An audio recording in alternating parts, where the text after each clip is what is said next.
Mr. Speaker, unfortunately, the member for Calgary, Forest voted, but then left before the result of the vote was heard, so I think that vote should not count. I get the impression that that is the case.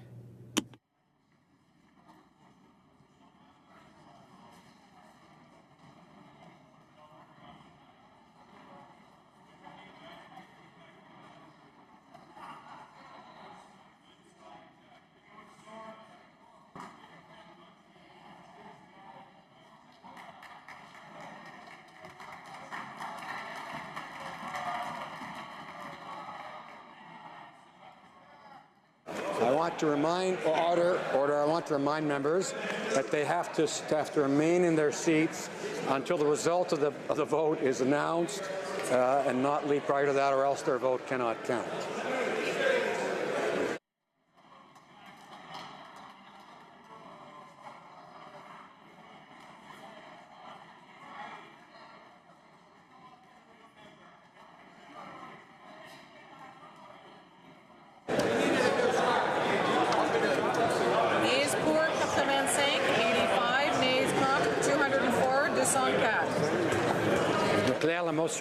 I declare the motion defeated.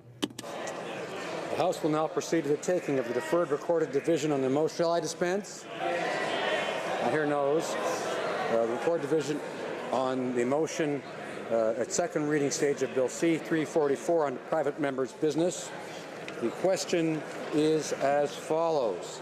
Mr. Sangha, seconded by Mr. Tan, moved that Bill C-344, an act to amend the Department of Public Works and Government Services Act, Community Benefit, be now read a second time and referred to the Standing Committee on Transport, Infrastructure and Communities. All those at my right in favor of the motion will please rise. Mr. Sangha. Fifth row at my right. Mr. Iaconu. Mr. Iaconu. Mrs. Jordan. Mrs. Jordan. Mr. Johari. Mr. Johari. Ms. Khalid. Ms. Khalid. Madame Lapointe. Madame Lapointe. Mr. Levitt. Mr. Levitt. Mr. Long. Mr. Long. Mr. Longfield. Mr. Longfield. Ms. Ludwig. Ms. Ludwig. Mr. Maloney. Mr. Maloney. Mr. Massey, Avignon, Lamitis, Matan, Matapédia. Mr. Massey, Avignon, Lamitis, Matan, Matapédia. Mr. May, Cambridge. Mr. May, Cambridge. Mr. McDonald. Mr. McDonald. Mr. McKinnon, Coquitlam, Port Coquitlam. Mr. McKinnon, Coquitlam, Port Coquitlam. Mr. McLeod, Northwest Territories. Mr. McLeod, Northwest Territories. Mr. Morrissey. Mr. Morrissey. Madame Nassif. Madame Nassif. Ms. O'Connell. Ms. O'Connell. Mr. Oliver. Mr. Oliver. Monsieur Willett. Mr. Willett. Mr. Peterson. Mr. Peterson. Mr. Picard. Mr. Picard. Mr. Robillard. Mr. Robillard. Mr. Rumi. Mr. Rumi. Ms. Sahota. Ms. Sahota. Mr. Sarai. Mr. Sarai. Mrs. Schultz. Mrs. Schultz. Mr. Sethi. Mr. Sethi. Madame Shanahan. Madame Shanahan. Mr. Sheehan. Mr. Sheehan. Mr. Sidhu, Mission Matsui, Fraser Canyon. Mr. Sidhu, Mission, Massey, Fraser Canyon. Ms. Sidhu, Brampton South. Ms. Sidhu, Brampton South. Mr. Secan. Mr. Secan. Mr. Sorbera. Mr. Sorbera. Fourth row at my right. Monsieur Arsenault. Mr. Arsenault. Mr. Area. Mr. Area. Monsieur Ayoub. Mr. Ayoub. Mr. Badaway. Mr. Badaway. Monsieur Bayless. Mr. Bayless. Mr. Boissonneau. Mr. Boissonneau. Mr. Bossio. Mr. Bossio. Mr. Bettina. Mr. Bettina. Mr. Breton. Mr. Breton. Mr. Chen. Mr. Chen. Mr. Bruson. Mr. Bruson. Mr. Moff. Mr. Moff. Ms. Dillon. Ms. Dillon. Mr. Diorio. Mr. Diorio. Mr. Biddle. Mr. Biddle. Ms. Tassi. Ms. Tassi. Mr. Drouin. Mr. Drouin. Ms. Zerowitz. Ms. Zerowitz. Mr. Assassi. Mr. Assassi. Mr. El Khoury. Mr. El Khoury. Mr. Ellis. Mr. Ellis. Mr. Erskine Smith. Mr. Erskine Smith. Mr. Ailson. Mr. Ailson. Mr. Fergus. Mr. Fergus. Mr. Finnegan. Mr. Finnegan. Mr. Fisher. Mr. Fisher. Mr. Fonseca. Mr. Fonseca. Mr. Fragascados. Mr. Fragascados. Mr. Fraser West Nova. Mr. Fraser West Nova. Mr. Fraser Central Nova. Mr. Fraser Central Nova. Mr. Fuhr. Mr. Fuhr. Mr. Gerritsen. Mr. Gerritsen. Mr. Graham. Mr. Graham. Mr. Greywall. Mr. Greywall. Mr. Hardy. Mr. Hardy. Mr. Harvey. Mr. Harvey. Mr. Housefather. Mr. Housefather. My right. Mr. Sims. Mr. Sims. Mr. Tansey. Mr. Tansey. Mr. Shifke. Mr. Shifke. Mr. Varani. Mr. Varani. Ms. Goldsmith-Jones. Ms. Goldsmith-Jones. Mr. Fillmore. Mr. Fillmore. Mr. Algabra. Mr. Algabra. Corsi. Mr. DeCourcy. Mr. Beach. Mr. Beach. Ms. Rudd. Ms. Rudd. Mr. Duguid. Mr. Duguid. Mr. Miller, Ville-Marie, le Sud-Ouest île des Sœurs. Mr. Miller, Ville-Marie, le Sud-Ouest, Île des Sœurs. Mr. Lamoureux. Mr. Lamoureux. Mrs. McCrimmon. Mrs. McCrimmon.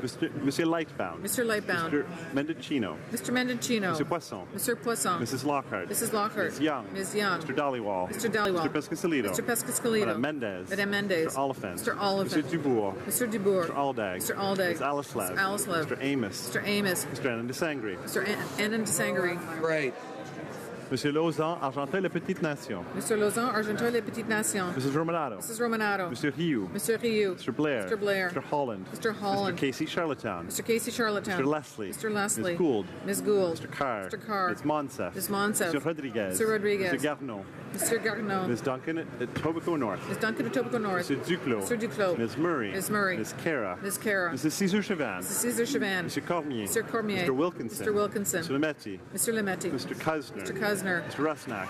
Mr. Rusnak. Mr. Eiking. Mr. Eiking. Mr. Bagnall. Mr. Bagnall. Mr. McGinty. Mr. McGinty. Mr. Scarpelagia. Mr. Scarpelagia. First row at my right. Mr. Hare. Mr. Hare. Mr. O'Regan. Mr. O'Regan. Mr. Sargent. Mr. Sargent. Ms. Petitpas Taylor. Ms. Petitpas Taylor. Mr. Goodale. Mr. Goodale. Madame Joly. Madame Joly. Mr. Champagne. Mr. Champagne. Mr. Leblanc. Mr. Leblanc. Ms. Chager. Ms. Chager. Mr. Trudeau. Mr. Trudeau. Ms. Qualtrough. Ms. Qualtrough. Mr. Bryson. Mr. Bryson. Ms. Wilson-Raybould. Ms. Wilson-Raybould. Mr. Macaulay Cardigan. Mr. Macaulay Cardigan. Madame Leboutillier. Madame Leboutier. Madame Bibeau. Madame Bibeau. Mr. Hussain. Mr. Hussain. Ms. McKenna. Ms. McKenna. Mr. Baines. Mr. Baines. Ms. Bennett. Ms. Bennett. Mrs. Philpott. Mrs. Philpott. Ms. Mahichuk. Ms. Mahichuk. Mr. Casey Cumberland Colchester. Mr. Casey Cumberland Colchester. Mr. Easter. Mr. Easter. Ms. Fry. Ms. Fry. Mr. McKay. Mr. McKay. All those at my left in favor of the motion will please rise. Fifth row. Mr. Rota. Mr. Rota. Ms. Ing. Ms. Ing. Mr. Tutu. Mr. Tutu. Fourth row at my left. Mrs. Zaid. Mrs. Zaid. Madame Fortier. Madame Fortier. Madame Lambropoulos. Madame Lambropoulos. Mr. Weir. Mr. Weir. Mr. Duval. Mr. Duval. Mr. Stetsky. Mr. Stetsky. Mr. Cannings. Mr. Cannings. Mr. Johns. Mr. Johns. Ms. Ramsey. Ms. Ramsey. Ms. Blaney, North Island Powell River. Ms. Blaney, North Island Powell Back to River. Ms. Jolibois. Jolibois. Ms. Hardcastle. Ms. Hardcastle. Third row at my left. Mr. Vandal. Mr. Vandal. Mr. Whalen. Mr. Whalen. Mr. Stewart. Mr. Stewart. Ms. Kwan. Ms. Kwan. Monsieur Aubin. Monsieur Aubin. Monsieur Nantel. Monsieur Nantel. Madame Quash. Madame Quash. Monsieur Saganash. Mr. Saganash. Madame Brosseau. Madame Brosseau. Mr. Blakey. Mr. Blakey. Madame Sans Souci. Madame Sans Souci. Monsieur Choquette. Mr. Choquette. Second row at my left. Mr. Spengeman. Mr. Spengeman. Mr. Tabera. Mr. Tabera. Mr. Tan. Mr. Tan.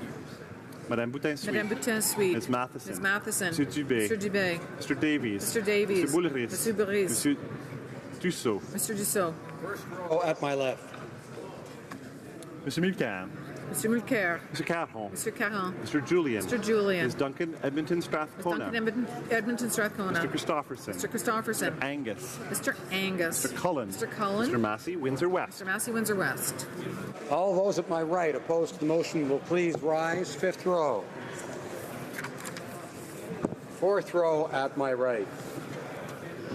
Third row at my right. Second row at my right. First row at my right. All those at my left opposed to the motion will please rise. Fifth row. Mr. Stanton. Mr. Stanton. Mr. Lauzon, Stormont Dundas, South Glengarry. Mr. Lauzon, Stormont Dundas, South Glengarry. Mr. McKenzie. Mr. McKenzie. Mr. Urdega. Mr. Urdega. Mr. Glinsky. Mr. Glinsky. Mr. Diaz. Mr. Diaz. Mr. Kitchen. Mr. Kitchen. Mr. Calkins. Mr. Calkins. Mr. Leipert. Mr. Leipert. Mr. Schmale. Mr. Schmale. Mr. Macaulay Edmonton West. Mr. Macaulay, Edmonton West. Mr. Kmitch. Mr. Kmitch. Mr. Shields. Mr. Shields. Mr. Vierson. Mr. Vierson. Mr. Waugh. Mr. Waugh. Mr. Motts. Mr. Motts. Mr. Weber. Mr. Weber. Mr. Benson. Mr. Benson. Monsieur Plamondon. Monsieur Plamondon. Monsieur Sainte-Marie. Monsieur Sainte-Marie. Monsieur Marcil. Monsieur Marcil. Madame Posé. Madame Posé. Monsieur Fortin. Monsieur Fortin. Monsieur Beaulieu. Monsieur Beaulieu. Monsieur Barcelou-Duval. Monsieur Barcelou-Duval. Madame Gill. Madame Gill. Monsieur Boudria. Monsieur Boudria. At my left. Mr. Trost. Mr. Trost. Mrs. Gallant. Mrs. Gallant. Mr. Falk. Mr. Falk. Monsieur Gourde. Mr. Gourde. Mr. Shipley. Mr. Shipley. Mr. Van Castren. Mr. Van Castren. Mr. Lake. Mr. Lake. Ms. Leach. Ms. Leach. Mr. Jenner. Mr. Janis. Mr. Lobb. Mr. Lobb. Mr. Albrecht. Mr. Albrecht. Mr. Dreeshen. Mr. Dreeshen. Mr. Zimmer. Mr. Zimmer. Mr. Hobach. Mr. Hobach. Mr. McGuire. Mr. McGuire. Mr. Cooper. Mr. Cooper. Mr. Clark. Mr. Clark. Mr. Godin. Mr. Godin. Mr. Arnold. Mr. Arnold. Third row at my left. Mr. Tilson. Mr. Tilson. Mr. Warrawah. Mr. Warrawah. Mr. Sopak. Mr. Sopak. Mr. Sorensen. Mr. Sorensen. Mr. Miller, Bruce Gray, Owen Sound. Mr. Miller, Bruce Gray, Owen Sound. Mr. Brown. Mr. Brown. Mr. Richards. Mr. Richards. Mr. Carey. Mr. Carey. Mr. Lukiski. Mr. Lukiski. Mr. Nader. Mr. Nader. Mr. Broussard. Mr. Broussard. Mr. Sweet. Mr. Sweet. Mr. Generou. Mr. Generou. Mr. Anderson. Mr. Anderson. Mrs. Wagenthal. Mrs. Wagenthal. Mr. Soroya. Mr. Soroya. Madame Boucher. Madame Boucher. Mr. O'Brien. Mr. O'Brien. At my left. Mr. Doherty. Mr. Doherty. Mr. Paulus. Mr. Paulus. Mr. Berthold. Mr. Berthold. Mr. Deltel. Mr. Deltel. Mr. Chong. Mr. Chong. Mr. Reed. Mr. Reed. Mr. Workington. Mr. Workington. Mr. Strahl. Mr. Strahl. Mrs. Stubbs. Mrs. Stubbs. Ms. Harder. Ms. Harder. Mrs. Vecchio. Mrs. Vecchio. Mrs. Wong. Mrs. Wong. Mr. Kelly. Mr. Kelly. Mrs. Gledoux. Ms. Gledoux. Mr. McColeman. Mr. McColeman. Left. Mr. Nicholson. Mr. Nicholson. Ms. Finley. Ms. Finley. Mr. Blaney, Bellechasse, Saint-Germain-Lévis. Mr. Blaney Belchesse des Echemins-Lévis. Mr. Allison. Mr. Allison. Mr. Bazan. Mr. Bazan. Mr. Kent. Mr. Kent. Mr. Reyes. Mr. Reyes. Mr. Poliev. Mr. Poliev. Mr. Fast. Mr. Fast. Mr. Bernier. Mr. Bernier. Mrs. McLeod, Kamloops, Thompson, Caribou. Mrs. McLeod, Kamloops, Thompson, Caribou. Mrs. Block. Mrs. Block. Mr. Clement. Mr. Clement. Mr. Van Loan. Mr. Van Loan.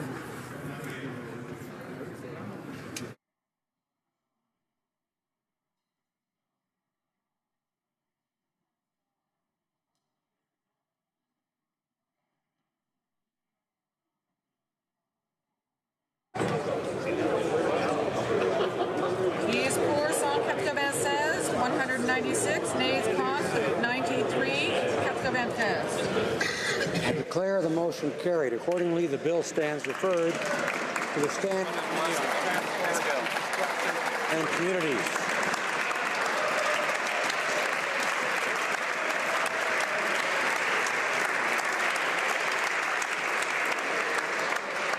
La Chambre procédera maintenant. The House will now proceed to the taking of the deferred recorded division on the motion at second reading stage of Bill S. 230 under private members' business. The question is as follows. Mr. Reyes, seconded by Ms. Gladue, moved that Bill S-230, an act to amend the Criminal Code, drug-impaired driving, be now read a second time and referred to the Standing Committee on Justice and Human Rights. All those in favor of the motion at my left will please rise. Mr. Stanton. Mr. Stanton. Mr. Lauzon, Stormont Dundas, South Glengarry. Mr. Lauzon, Stormont Dundas, South Glengarry. Mr. McKenzie. Mr. McKenzie. Mr. Dega. Mr. Dega. Mr. Glinsky. Mr. Glinsky. Mr. Diot. Mr. Diot. Mr. Kitchen. Mr. Kitchen. Mr. Calkins. Mr. Calkins. Mr. Leipert. Mr. Leipert. Mr. Schmale. Mr. Schmale. Mr. Macaulay Edmonton West. Mr. Macaulay Edmonton West. Mr. Kmitch. Mr. Kmitch. Mr. Shields. Mr. Shields. Mr. Vierson. Mr. Vierson. Mr. Waugh. Mr. Waugh. Mr. Motts. Mr. Motts. Mr. Weber. Mr. Weber. Mr. Benson. Mr. Benson. Mr. Plamondon. Mr. Plamondon. Mr. Sainte-Marie. Mr. Sainte-Marie. Mr. Marcil. Mr. Marcil. Madame Posé. Madame Posé. Monsieur Fortin. Monsieur Fortin. Monsieur Beaulieu. Monsieur Beaulieu. Monsieur Barcelou Duval. Monsieur Barcelou Duval. Madame Gill. Madame Gill. Monsieur Boudria. Monsieur Boudria. Rangé à ma gauche. Mr. Trost. Mr. Trost. Mrs. Gallant. Mrs. Gallant. Mr. Falk. Mr. Falk. Mr. Gould. Mr. Gourd. Mr. Shipley. Mr. Shipley. Mr. Van Kesteren. Mr. Van Kesteren. Mr. Lake. Mr. Lake. Ms. Leach. Ms. Leach. Mr. Jennis. Mr. Jennis. Mr. Laub. Mr. Laub. Mr. Albrecht. Mr. Albrecht. Mr. Dreeshen. Mr. Dreeshen. Mr. Zimmer. Mr. Zimmer. Mr. Hobach. Mr. Hobach. Mr. McGuire. Mr. McGuire. Mr. Cooper. Mr. Cooper. Mr. Clark. Mr. Clark. Mr. Godin. Mr. Godin. Mr. Arnold. Mr. Arnold. Mr. Weir. Mr. Weir. Mr. Duval. Mr. Duval. Mr. Stetsky. Mr. Stetsky. Mr. Canning. Mr. Canning. Mr. John. Mr. John. Ms. Ramsey. Ms. Ramsey. Ms. Jolibois.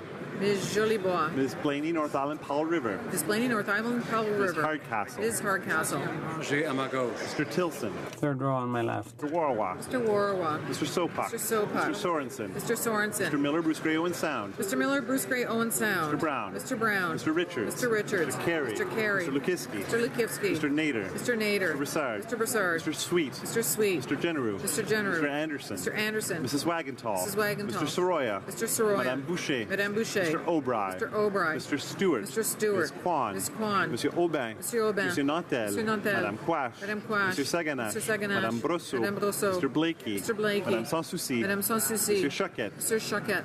Deuxième rangée à ma gauche. Second row on my left. Mr. Doherty. Monsieur Paulus. Mr. Paulus. Monsieur Berthold. Mr. Berthold. Monsieur Deltel. Mr. Deltel. Mr. Chong. Mr. Chong. Mr. Reed. Mr. Reed. Mr. Workington. Mr. Workington. Mr. Strahl. Mr. Strahl. Mrs. Stubbs. Mrs. Stubbs. Ms. Harder. Ms. Harder. Mrs. Vecchio. Mrs. Vecchio. Mrs. Wong. Mrs. Wong. Mr. Kelly. Mr. Kelly. Ms. Gladue. Ms. Gladue. Ms. McColeman. Mr. McColeman.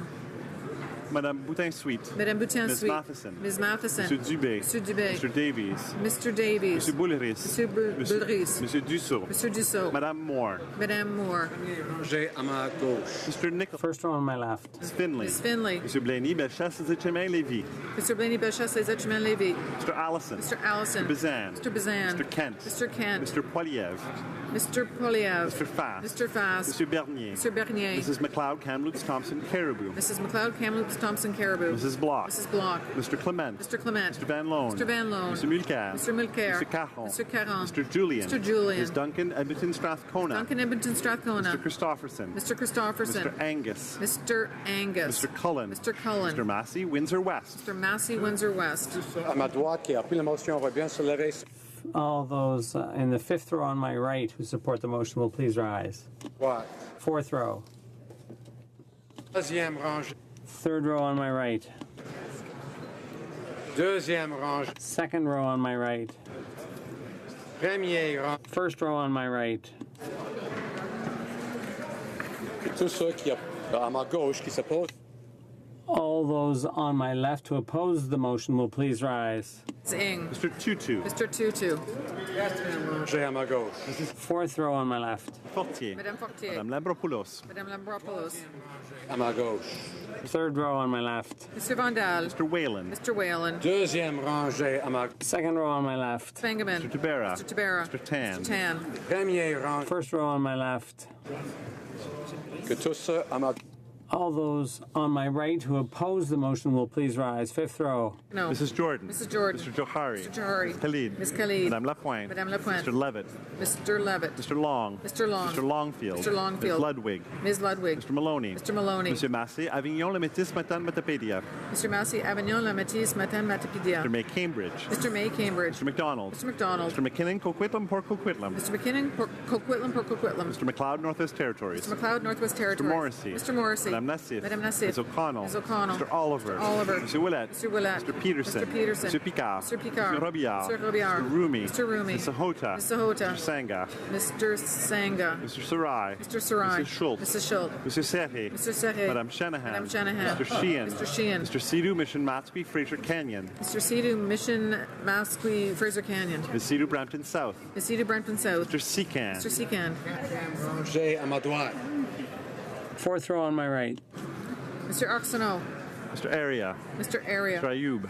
Mr. Ayoub. Mr. Badaway. Mr. Badaway. Mr. Bayless. Mr. Bayless. Mr. Boissonneau. Mr. Boissonneau. Mr. Bossio. Mr. Bossio. Mr. Bettina. Mr. Bettina. Mr. Breton. Mr. Breton. Mr. Chen. Mr. Chen. Mr. Bruson. Mr. Bruson. Mr. Moff. Ms. DeMoff. Ms. Dillon. Ms. Dillon. Mr. Diorio. Mr. Diorio. Mr. Biddle. Mr. Biddle. Ms. Tassi. Ms. Tassi. Monsieur Drouin. Monsieur Drouin. Ms. Zerowitz. Ms. Zerowitz. Mr. Assassi. Mr. Assassi. Mr. El Khoury. Mr. El Khoury. Mr. Ellis. Mr. Ellis. Mr. Erskine Smith. Mr. Erskine Smith. Mr. Ailfson. Mr. Ailfson. Monsieur Fergus. Mr. Fergus. Mr. Finnegan. Mr. Finnegan. Mr. Fisher. Mr. Fisher. Mr. Fonseca. Mr. Fonseca. Mr. Fragascados. Mr. Fragascados. Mr. Fraser West Nova. Mr. Fraser West Nova. Mr. Fraser Central Nova. Mr. Fraser Central Nova. Mr. Fuhr. Mr. Fuhr. Mr. Gerritsen. Mr. Gerritsen. Mr. Graham. Mr. Graham. Mr. Greywall. Mr. Greywall. Mr. Hardy. Mr. Hardy. Mr. Harvey. Mr. Harvey. Mr. Housefather. Mr. Housefather.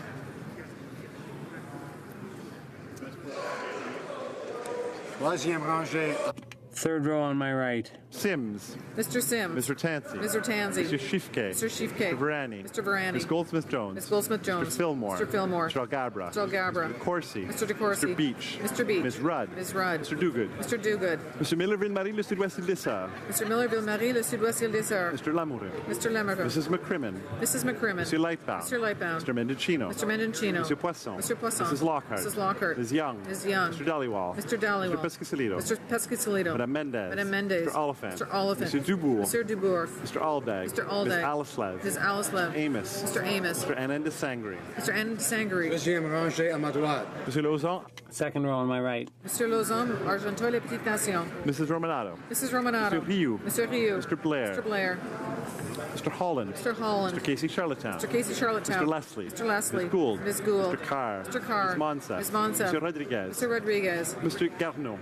Mr. Garneau. Ms. Duncan, Etobicoke North. Ms. Duncan Etobicoke North. Mr. Duclos. Mr. Duclos. Ms. Murray. Ms. Murray. Ms. Cara. Ms. Cara. Mrs. Cesar Chauvin. Mrs. Cesar Chauvin. Mr. Cormier. Mr. Cormier. Mr. Wilkinson. Mr. Wilkinson. Mr. Lemetti. Mr. Lemetti. Mr. Kusner. Mr. Kusner. Mr. Rusnak. Mr. Rusnak. Mr. Eiking. Mr. Eiking. Mr. Bagnall. Mr. Bagnall. Mr. McGinty. Mr. McGinty. Mr. Scarpellegia. Mr. Scarpellegia. Rangée à ma droite. Mr. First row on my right. O'Regan. Mr. O'Regan. Mr. Sargent. Mr. Sargent. Ms. Petitpot Taylor. Ms. Petitpot Taylor. Mr. Goodale. Mr. Goodale. Madame Joly. Madame Joly. Mr. Champagne. Mr. Champagne. Mr. Leblanc. Mr. Leblanc. Jaeger. Ms. Jaeger. Mr. Trudeau. Mr. Trudeau. Ms. Qualtrough. Ms. Qualtrough. Mr. Bryson. Mr. Bryson. Ms. Wilson-Raybould. Ms. Wilson-Raybould. Mr. Macaulay Cardigan. Mr. Macaulay Cardigan. Madame Le Boutillier. Madame Leboutier. Madame Bibeau. Madame Boudbeau. Mr. Hussain. Mr. Hussain. Ms. McKenna. Ms. McKenna. Mr. Baines. Mr. Baines. Ms. Bennett. Ms. Bennett. Mrs. Philpott. Mrs. Philpott. Ms. Mahichuk. Mrs. Mahichuk. Mr. Casey Cumberland Colchester. Mr. Casey Cumberland Colchester. Mr. Easter. Mr. Easter. Ms. Fry. Ms. Fry. Mr. McKay. Mr. McKay.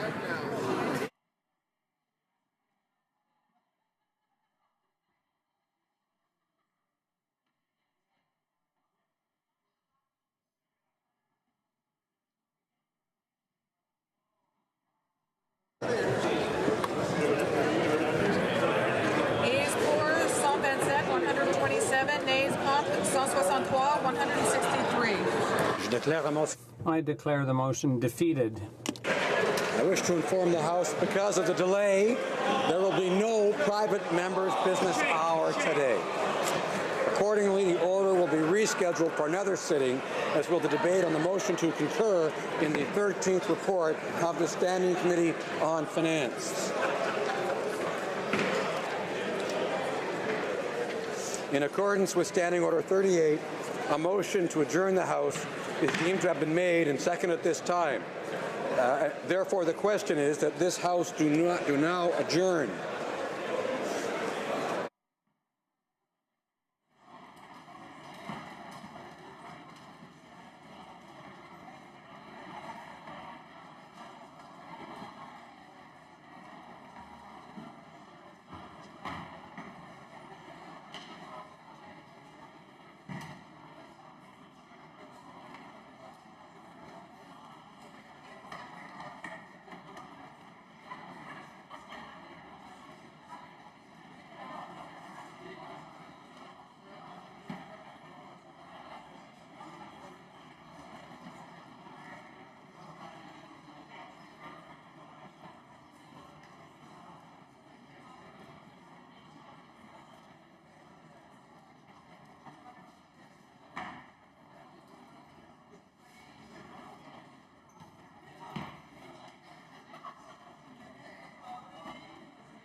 Order. Order. I'd ask all honourable members to make their way to their respective lobbies. We're still on 30 minutes of adjournment proceedings. The honourable member for Vancouver East. Mr. Speaker, the government will be announcing the 2018 Immigration Levels Plan soon. This will provide an opportunity for the government to match its lofty rhetoric with action. Far too often, this government makes grand statements and fails to act on them. When they do act, it unfortunately seems to revolve only around meeting a self-interested goal with short-sighted planning and one-time exceptions. Then it's just back to more consulting. We saw this with the Syrian Refugee Initiative. If it weren't for Canadians from coast to coast to coast stepping up, this government would have fallen short of their lofty promises even after changing that promise 3 times. While taking as many self-congratulating photo ops as possible, the government failed to provide the necessary funding for resettlement services once their resettlement target was hit. We continue to see long wait lists for newcomers trying to access language training, a lack of childcare spots, which has a disproportionate impact on newcomer women, so much for our feminist Prime Minister. And we heard at committee about the extensive pro bono work being done by Canadian medical professionals due to the inadequacies of the interim federal health program. We also heard about refugees struggling to pay back travel loans, while also seeing the one-time exception of waiving the travel loans for a selected cohort of Syrian refugees to ensure enough people could arrive before the government's self-imposed deadline. For this year, we saw the government immediately scale back refugee resettlement, squandering the humanitarian drive of Canadians by capping private refugee sponsorships and committing to only 7,500 government-assisted refugees. This year, we've also seen the government fail to take leadership in dealing with the asylum crossing situation. A lofty tweet and then months of ignoring the repercussions. Despite underfunding and understaffing at the Immigration and Refugee Board, the government continued to ignore calls for action even as the IRB's backlog increased by 1,000 cases per month, which has now, by the way, increased but to 1,400 cases per month, and still no action, only consultation and more review. In the meantime, the IRB is forced to rob Peter to pay Paul, reallocating internal funding and experienced staff to clear the legacy claims backlog. At this rate, the writing is on the wall. The government's failure to act is going to create legacy claims 2.0 while all is said and done. This will leave the parliamentary secretary successor down the road forced to respond as he did to my question in May when he said, quote, "The board also set up a working group to deal with the existing caseload, which will help eliminate the backlog of refugee claims inherited from the previous government."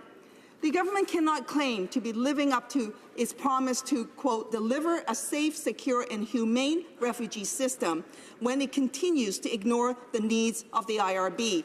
People's lives become trapped in limbo as they spend years wondering what will happen with their file. It is unjust and, frankly, is inhumane. Does this government plan on matching their words with actions? Will next year's Levels plan match their humanitarian rhetoric? Will they finally provide the IRB with the resources it needs?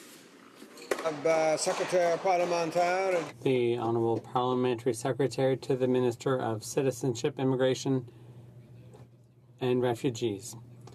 Thank you, Mr. Speaker. I'd like to thank the Honourable Member for her question, and I'm grateful for the opportunity to speak about Canada's refugee system and other topics my colleague raised. While we're always working to make improvements, I could not disagree more with my honourable colleague's characterization of Canada's refugee system as being broken.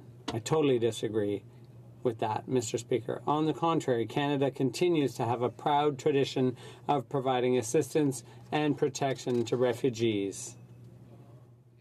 All of us remember how we recently welcomed more than 40,000 Syrian refugees fleeing a desperate situation in their homeland, while also continuing to welcome refugees from many other places around the world. The resettlement of Syrian refugees was a national project that was heartily embraced by Canadians all over the countries, and we thank them for that. More than that, Canada's system is highly respected globally as a model that is fair, secure, and efficient. Indeed, there's a lot of interest shown in our approach. When he visited last year, for example, Filippo Grandi, the UN High Commissioner for Refugees, said that our private sponsorship of refugees program could serve as a model to other nations. Canada has subsequently joined UNHCR, the Open Society Foundations, the Radcliffe Foundation, and the University of Ottawa to launch the Global Refugee Sponsorship Initiative, a joint initiative with the goal of increasing private sponsorship of refugees around the world. This joint initiative will encourage the expansion of resettlement worldwide by building the capacity of states, civil society groups, the business community, and private citizens to launch private sponsorship programs inspired by the Canadian model. I have no doubt, Mr. Speaker, that Canada's approach can be successfully adapted to the realities of many other countries and can help bring more vulnerable people to safety around the world.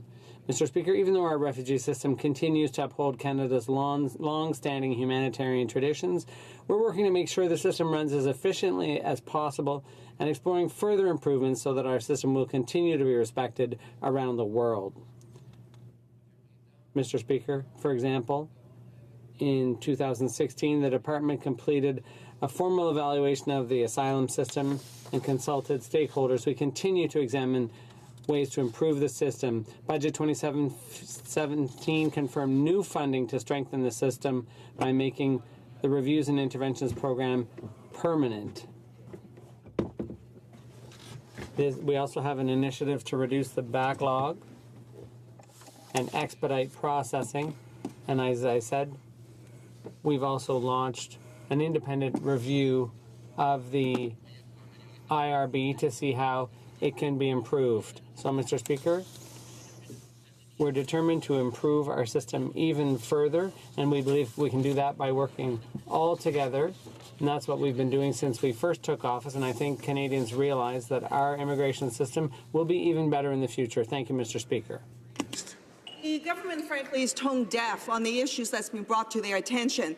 If the government does not adequately fund the IRB, the government is putting the integrity of our immigration system in jeopardy.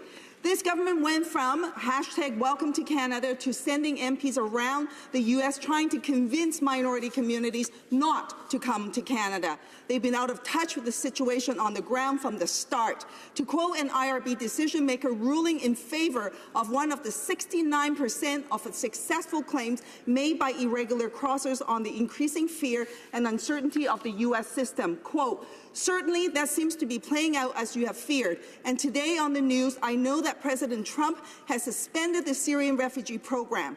You have provided, in my view, a reasonable explanation of your failure to claim in the U.S., end quote. Instead of rhetoric and consultation, will the government take action and provide the IRB with the staffing and resources it needs to protect the integrity of our system? Secretary of Parliament. Honourable Parliamentary Secretary, thank you, Mr. Speaker. Once again, as I said earlier, Mr. Speaker, we are proud of having a respected, world-renowned system, one recognized as being one of the best. The member opposite put many questions in committee recently to the various experts who came before the committee, for example, representatives from the IRB. She also had the opportunity to put questions to officials from the department and to put questions to the Minister of Immigration and Public Safety herself in order to find out what it is we're doing to improve the immigration system. And as I said, once again, Mr. Speaker, in terms of the board, we have an independent review happening, but the board itself as well has taken steps to reduce the backlog and also to reduce wait times. So we will succeed in improving our system. The honourable member for Lethbridge. Thank you, Mr. Speaker. Mr. Speaker, in Canada right now, 1 in 68 children are diagnosed with autism. More than 500,000 Canadians are living with autism today, and it is the fastest growing and diagnosed neurological disorder in our country. About half of those with autism are of average or above average intelligence, yet very few of them actually graduate from high school and go on to post-secondary. These numbers are concerning to me because they represent a tragic loss in our society. And that is, we have these individuals who have immense potential and abilities, but it's not being developed because families lack the resources that they require. To better advocate for individuals and families living with autism, the Canadian Autism Spectrum Disorder Alliance brought together more than 90 autism organizations, researchers, and public policy champions, and they consulted with more than 5,000 people across this country, including self-advocates, remote and rural communities, Indigenous peoples, researchers, civil society organizations, and Canadians from every region of Canada in order to lay the foundation for a national Canadian Autism Partnership. Together, under the Autism Partnership, these groups and individuals worked together to advance research and make sure that families had the resources that they need instead of duplicating their efforts. And how much would this cost? Well, in November 2016, the Autism Partnership Project proposed that they would need $19 million over the course of 5 years. Mr. Speaker, that's only $3.8 million per year. But instead of granting this small amount of money, the current government actually made a decision to kill the partnership altogether. The Liberals will try to tell you that they've spent money on research, but they're missing the point altogether. Research is one small piece of what the Autism Partnership would have accomplished had it been able to go forward. The autism community wanted a coordinated national strategy to pull together research, treatment, and best practices all in one. To use a metaphor, it's kind of like an entire family going to a dealership wanting to buy a car, but the Liberals are actually just willing to sell them a tire. And so families struggle to know how to best support their loved ones because there just aren't enough resources available to them, and there's not enough research to back up those that are developed. But the Liberals made a choice that reveals that they really don't believe that these families are in fact worth investing in. And Mr. Speaker, I find this very sad. And now, again, with just this week, I should say, the government actually took another step further for those that live at a disadvantage, and they actually canceled the tax credit for those who have diabetes. Mr. Speaker, this government claims to stand for the middle class and for those that are working hard to join it. That's their tagline. They like to use that in this place, day in and day out. But in essence, actually, or in happenstance, they actually take direct and destructive action towards the most vulnerable among us in this country. Mr. Speaker, I don't believe that that's right. In fact, I believe it's altogether mean. And so my question is simple. Why is it that this Liberal government can provide $400 million to Bombardier to subsidize a plane that will be owned by European billionaires and assembled by people in the U.S., therefore putting the jobs there, but they can't find a mere $19 million or $3.8 million per year in order to create a Canadian Autism Partnership and benefit the most vulnerable here in Canada? The Honourable Parliamentary Secretary to the Minister of Health. Thank you very much, Mr. Speaker, and I thank the member from Lethbridge for her question and her interest in this issue. Frankly, I'll assume her comments about Bombardier are rhetorical, and instead I'd like to take this opportunity to explain the Government of Canada's work on autism. The Government of Canada is profoundly concerned about the pressures and challenges faced by all individuals with disabilities, including those with autism spectrum disorder and their families. Autism spectrum disorder, or ASD as it's often referred to, is a broad and complex issue, and we understand the value of collaboration and the role the federal government plays in this very important area. And that is why, Mr. Speaker, the federal government has focused its efforts on building the research and evidence on ASD to improve our understanding of this disorder and to help organizations, professionals, and families address the health, social, and other impacts of ASD. In fact, Mr. Speaker, over the past 5 years, the federal government, through the Canadian Institutes of Health Research, or CIHR, has invested over $44 million in ASD-related research, with over $11 million having been allocated in 2016 and 17 alone. This funding has contributed to advancing our knowledge about the underlying causes of ASD and in the translation of research knowledge into better diagnostic tools and treatments for patients. CIHR's investments also include partnering with ASD organizations to support a research chair whose work focuses on the relationship between mental health and ASD. And since the launch of this research chair in 2012 and 13, much more is known about the prevention and treatment of mental health challenges for people with ASD. An essential component of building the evidence base around ASD is ensuring that we have accurate data. And that is why, Mr. Speaker, the Public Health Agency of Canada is working with provinces and territories to implement the National Autism Spectrum Disorder Surveillance System. Data collected through this system will tell us how many Canadians are living with ASD and how many new cases are emerging.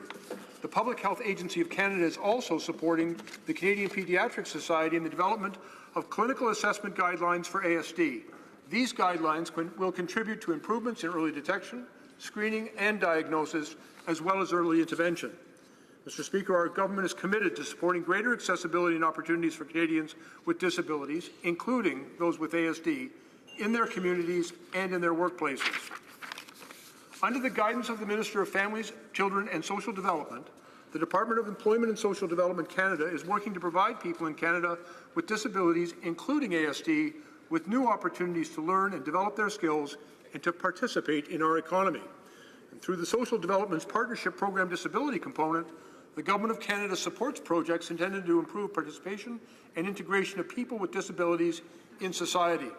An example of such a project is Meticulon Consulting, which created an innovative assessment model used to train, support, and engage individuals with ASD in addressing their social inclusion needs and identifying opportunities for their community participation. Employment and Social Development Canada is also supporting initiatives to improve employment opportunities for persons with disabilities. And for example, Mr. Speaker, the Government of Canada is investing $26.4 million in employment and skills training specifically for individuals with developmental disabilities, with a primary focus on ASD to improve their labour market participation, and projects are currently underway which will include partners to provide community support, employer engagement, and vocational training. Under the leadership of the Minister of Sport and Persons with Disabilities, we've recently completed Canada's largest ever national consultation on disability to inform the development of new federal accessibility legislation. And we anticipate this legislation will be introduced in Parliament later this year or very early in 2018. And in closing, Mr. Speaker, I would like to reaffirm that the Government of Canada understands the complexity of this issue, and we are committed to working collaboratively with our provincial and territorial partners and stakeholders to ensure that federal initiatives support a better quality of life for those living with ASD and for their families. Thank you, Mr. Speaker. The honourable member for Lethbridge. Mr. Speaker, the problem with the argument that we just heard from the honourable member across the way is this. Really what he's talking about is the government putting this program and this program and this program and this program, which means we made the government this big and created this many levels of bureaucracy that you're going to have to step through in order to receive any sort of help that you need as a family who has a loved one with autism. That's not okay. What I'm talking about is a partnership that actually brought people at a grassroots level together. I'm talking about more than 5,000 people from across this country that gathered the best knowledge, the best experiences, the best practices possible, who would have been able to share that wealth of information and be able to pursue greater research in order to help everyday families. Mr. Speaker, this is the problem with this current government. They think they know best. They think they can dictate to Canadians what they need. Well, they can't. They're wrong. Canadians know what they need. And Canadians should be empowered to be the solution to the challenges that they face. That's the role of government. It's one, to empower people, not disempower them, not to create more bureaucracy, not to create more levels of application. The Honourable Parliament Secretary to the Minister of Health. Thank you, Mr. Speaker, and I thank the member from Lethbridge for her comments with respect to consultation and partnership. And I want to assure her that the Government of Canada acknowledges that ASD cannot be effectively addressed without proper consultation and partnership among all stakeholders. and we are working to identify where the federal government can best invest in help for individuals with disabilities, including people living with ASD. Mr. Speaker, I want to assure the member opposite we are committed to working with stakeholders to ensure that federal initiatives help support a better quality of life for those living with autism and for their families. And for example, the government is making significant investments in ASD research. We will continue to do so. We have, for example, provided $39.1 million to Kids Brain Health Network over a 10-year period to further our understanding of the genetic environmental causes of neurodevelopment disorders, such as cerebral palsy, autism, and fetal alcohol spectrum disorders. Mr. Speaker, we remain committed to broad consultation, partnership with all stakeholders, and we share the member's concern that we need to ensure that we hear from all people with a concern on this issue. Thank you, Mr. Speaker.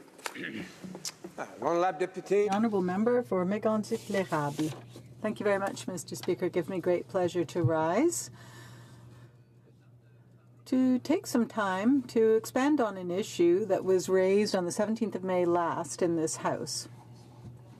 As you know, the further we move ahead, the more repetition happens in events. I'm going to repeat a part of the question at the time that I put to the Minister of Finance. It was a story. It's a story about the Minister of Finance who invites his rich billionaire friends to pick the pockets of poor Canadian taxpayers, sort of the Liberal version of Robin Hood. And so the idea in the story, the recipe actually, is to borrow billions of dollars to be paid for by future generations of young Canadians. Take those billions of dollars and give them all to your rich Liberal friends. It's called the Robin Bank of Infrastructure.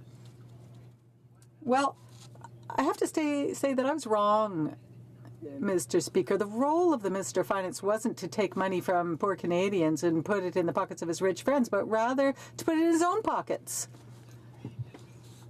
As we've seen over the past few days, the Minister of Finance unfortunately forgot to make certain disclosures to the Ethics Commissioner. And what that means in the end is that the Minister of Finance, even though he sits in Cabinet, put money in his own pockets, increased his own personal fortune. Now, people would say to me, well, you know, that's just the way things go. But I would say, no, there's nothing haphazard about this. The member for Carleton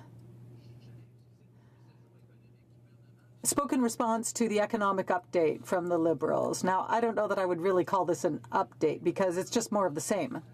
What the government said yesterday, what the government stated yesterday was simply a repetition of going to get money wherever it can out of the pockets of Canadian taxpayers in order to try and pay off their huge deficit. Well, the Infrastructure Bank was one way of doing that, but the Minister of Finance thought his formula was so good that he decided he would benefit from it himself. And the government has continued to do this. So, speaking of rich Liberals, speaking of taking money out of the pockets of the middle class, well, supposedly this money was supposed to be taken from the wealthiest. That is to say that the wealthiest Canadians would end up paying. But the member for Carleton said it very clearly. The Liberals were supposed to increase taxes for the wealthiest, but according now to the department, the wealthiest pay $1 billion less in taxes. That's the fact of the matter. So here we have Robin Bank. And Robin Bank forgot that the purpose was to help the poorest, to help the middle class. Unfortunately, from the very outset, this government has been doing exactly the opposite. It's the wealthiest that are benefiting. $1 billion less to pay in taxes since this government came into power in 2015. So, once again, we have Robin Bank. And I hope that my colleagues opposite will realize that it's not by putting Canadians further and further into debt that we're going to improve the situation of the middle class. The Honourable Parliamentary Secretary to the Minister of Infrastructure and Communities. Thank you, Mr. Speaker. I'd like to thank my colleague, the member for Mégantic-l'Érable, for his speech. he mentioned Robin Hood. I couldn't help but think about Robin Hood's companion, Friar Tuck, which was altogether characteristic of the previous government's action in their gluttony in which they consumed the democratic process. And it kind of gave me a chuckle. Gladly, Canadians put that to an end, Mr. Speaker, and that's why we are here today. Mr. Speaker, the Government of Canada is taking a new approach to infrastructure financing with the establishment, as my colleague mentioned, of the Canada Infrastructure Bank. The bank's an additional tool to build new infrastructure by attracting private sector and institutional investors to support the infrastructure that Canadian communities and Canadians need. The Government of Canada is committed to finding new, innovative ways to help partners address their pressing infrastructure needs. The bank is just one of these new tools that we're bringing to meet these needs. La Banque d'Infrastructure investira The Infrastructure Bank will invest $35 billion in infrastructure that is growth-focused throughout Canada, like public transportation, trade corridors, and centers of expertise for projects supported by private and institutional investors, while offering advice to all other levels of government through the creation of projects that can generate revenue. $15 billion from the infrastructure plan will come from the Infrastructure Plan Invest in Canada. This represents 8% of the total funding commitment for infrastructure within our long-term plan of $180 billion. Many infrastructure projects do not meet the bank's mandate, but for the projects that do meet up with its criteria, we will work with partners determined to offer more infrastructure to Canadians. Consequently, the bank is adding itself to the list of options that our government partners have to obtain funding. The federal government will therefore be able to free up more funding for projects that require public funds. To make sure that the bank meets the needs of our partners and communities, we are working on creating a system that will lead to long-term advantages. We have led many consultations and with specialized partners all over Canada, including the infrastructure and finance sectors at every step of development of the bank. The bank is structured as an arm's-length Crown corporation. It'll be led by a chief executive officer and governed by an independent board of directors. The bank will make independent investment decisions that represent good value money for Canadians. This includes structuring, negotiating, and managing its investments using its specialized expertise to meet its mandate. The bank is also subject to appropriate oversight and is accountable to Parliament and the public in a number of important ways. It is required to submit a report through the Minister of Infrastructure, an annual report, Mr. Speaker, which will constitute the appropriate oversight. Again, Mr. Speaker, in conclusion, I would like to highlight the fact that the honourable member across the way has suggested a number of allegations with respect to our finance minister. It must be noted that at all times he has complied with the instructions of the Ethics Commissioner, and he has gone above that in the steps he's taken to proactively put up the proper measures to ensure proper transparency, all that to ensure that he is completely above board with the Canadian public. We're proud of the record, we're proud of the fiscal economic update, and Canadians should be proud as well. Thank you, Mr. Speaker. The Honourable Member from Mégantic-L'Érable. Mr. Speaker, the Liberals promised that they would stick to a slight deficit of $10 billion, and it's $17 billion. It's $117 billion over a few years that the government is going to leave to our children as a deficit. That is the issue. The question I was asking is when the Robin Bank of Infrastructure is going to redistribute the money of the middle class to their Liberal friends. But the tactics have now changed. We're no longer talking about arrows and bows. We're talking about structures and screens and ethics commissioner and a whole protection system to avoid having access to the information that we need in order to be able to trust this minister. This minister, who is the most important minister of the Liberal cabinet. We're talking about the Minister of Finance, the one who manages the finances of our country. It is entirely reasonable to have 100% trust in the Minister of Finance. That's why on this side of the House, we're asking the Minister of Finance to make his assets fully public, as well as his holdings in numbered companies, in order to figure out if there are other situations of conflict of interest or not.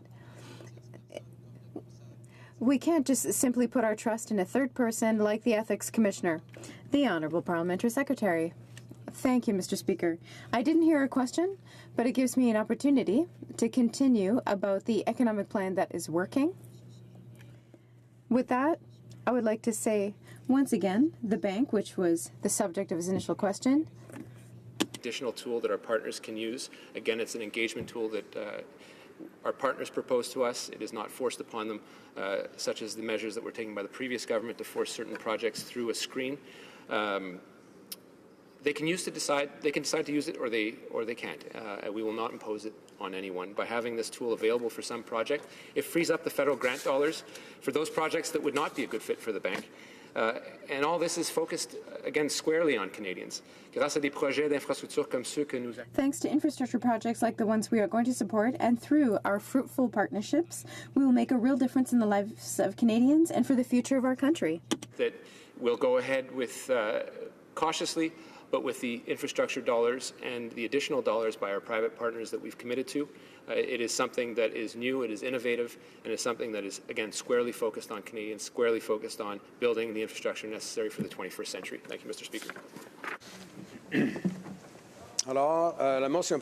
The motion to adjourn the House is now deemed to be adopted.